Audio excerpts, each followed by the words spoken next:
Welcome to Element Pods, where we start the conversation about how God is moving in your life. Hey, Parker and Josh here for another episode on relationships. Today we're talking about relationships with parents. We know that these are those guys complex and something that is unavoidable in our lives. And they're super old. And sometimes they are very old, and they need you to help them with their Facebook.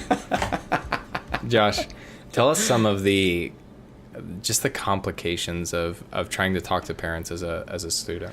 You know, Parker, I get to speak to this from a unique vantage point as a youth minister. Not many youth ministers get to have like middle school and high school students in a ministry while they're helping to lead a student ministry. And so like I get to see like your kids are in the thick of it and you're leading. Yeah. Yeah. And so at this point in my life, I feel like I can speak as an authority on both ends, because I talk to numerous students about how do I talk to my mom or dad or my parental figure about these issues, and they're being so harsh, they won't listen. Mm-hmm. And so I get that vantage point. Mm-hmm. But then I also, from a father standpoint, I firsthand understand the heart of a parent that desires to be a part of their kids' lives, you know? And so herein lies the trouble, is you have two parties that essentially want, I believe that kids want their parents to be involved. Parents want to be involved in their kids' lives, but there's a ton of these misunderstood things, and kids are like, there's no way my parents understand things like lust and sex and bad decisions and they even might look at their parents and go, man, there's no way that my parents have ever made a bad decision. You know, they see this perfect version, which is the furthest thing from the truth.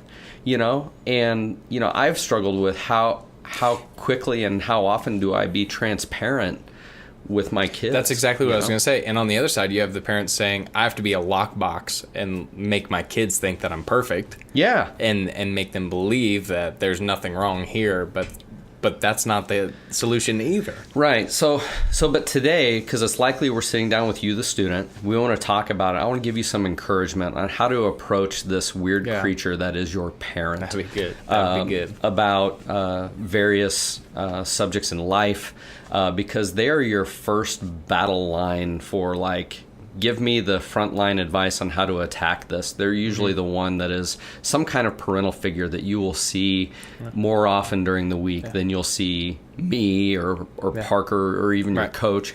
Right. Something happens at school, you're probably talking to your parent. Yeah. You get into a fender bender, you're probably talking to your parent. Right. So I want to point you directly to Scripture, because you'll hear this from me all the time, that is the first place that we need to go. When we look at James, the book of James, as a student, you need to understand this is full of practical application stuff. It is just meat and potatoes. Here's wise stuff for wise living.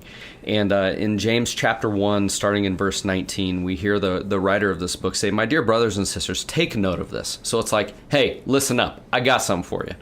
He says, everyone should be quick to listen, slow to speak, and slow to become angry.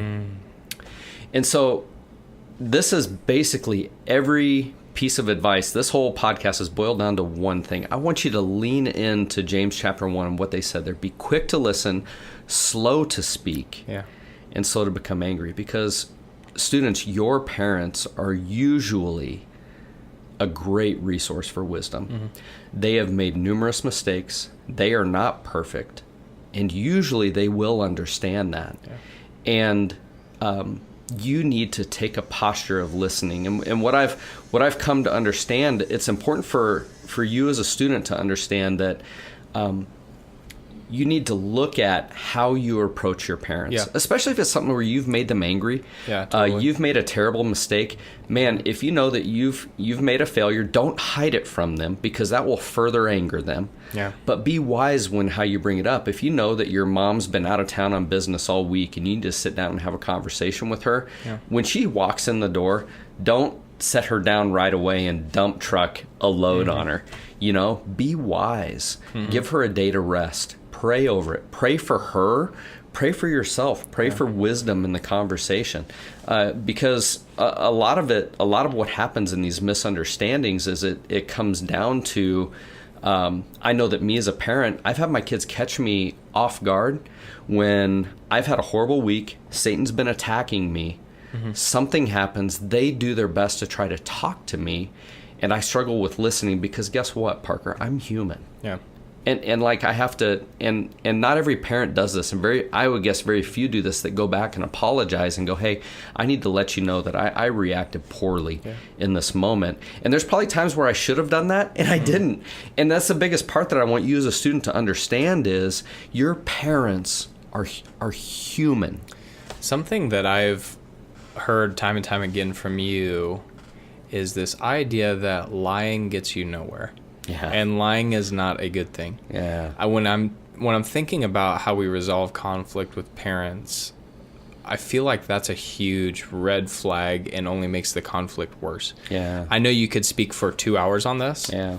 Can you encourage the student listening towards what power they gain and what freedom they gain with truth? I'm going to try to do this in 60 seconds, and we're going to wrap this up. So students, you need to lock in here. With every lie that you create and fabricate with your parents and talking about your life and your struggles, you are laying a brick that is creating a barrier relationally between you and your parents. Wow. And if you think about it that way, it's possible that over the course of years, you've been amassing the Great Wall of China, and you've created this barrier.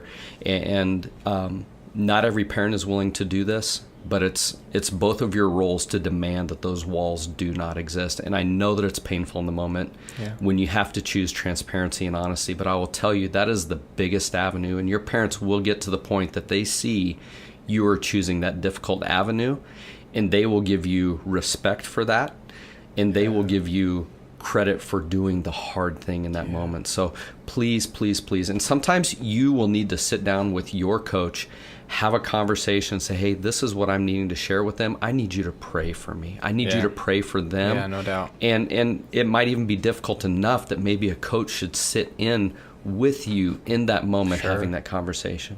Yeah, while it's a logistic and planning and like wise social situation, it's also extremely spiritual. Yeah. So if you have more questions about how to approach your parents to resolve some conflict that you have, or even to talk to them about hard things that are happening in your life that they absolutely need to know about, talk to your coach and ask for some advice on how to approach that and how to have that conversation and wisdom on when to have that conversation. Thanks for tuning in to Element Pods. Make sure you subscribe to this feed for future conversations about God at work in your life.